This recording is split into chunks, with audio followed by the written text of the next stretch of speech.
You really believe in this Loki variant? Luckily, he believes in himself enough for the both of us. Bye.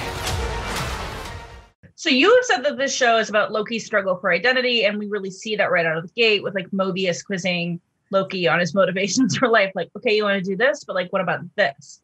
Other than maybe his mother, I guess, does Loki really care about anyone but Loki? And like, will this show sort of, will it convince him that maybe he's maybe not as big as he thinks he is?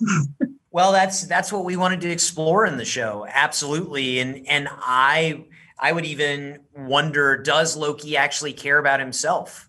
Does that, he engages in so much behavior that maybe is born out of self-preservation, but not out of self-love in a way. And you hear what he says to Mobius. He calls himself a villain. That's his self-assessment. And so, the TVA, they hold up a mirror to Loki, and they say, this is who you are. And they force self-reflection out of a guy who just probably never, ever wants to do it.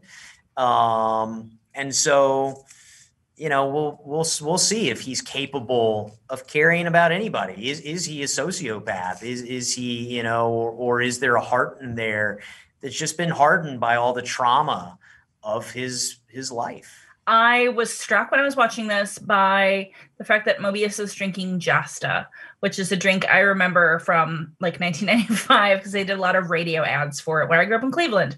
Yeah. So why Jasta? Why the Guarana energy soda of the time? I just wanted to bring it back. No, I mean, it was a lot of people do. That was, I mean, if you saw episode 2, I think you'll go back and watch it. Mobius is drinking Boku, with the Richard Lewis advertised Boku from back in the day as well.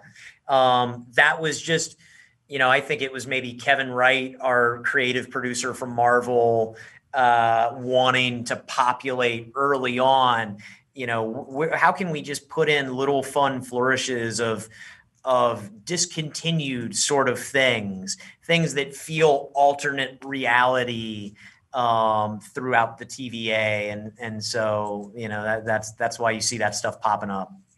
I'm sure it was just water in a can, but I'd like to think that it's 25-year-old Boku, just that he's like cringing every time he drinks the sip. What an actor. Yes. You wrote Doctor Strange and the Multiverse of Madness, which, seems significant because there are multiverse threads in this show. How did the two projects work together, or how will this feed into that? I know that it wasn't necessarily a direct line for you.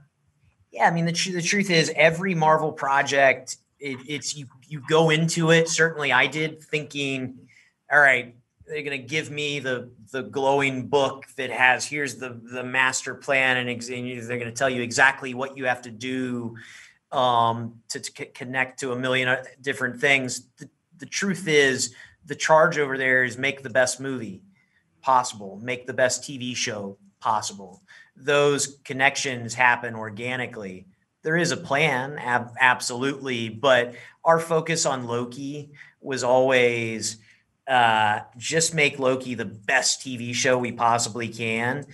And then you find yourself surprised with how it connects to other things down the line. Please sign to verify this is everything you've ever said. This is absurd.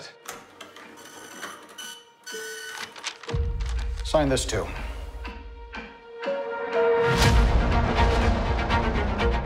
We protect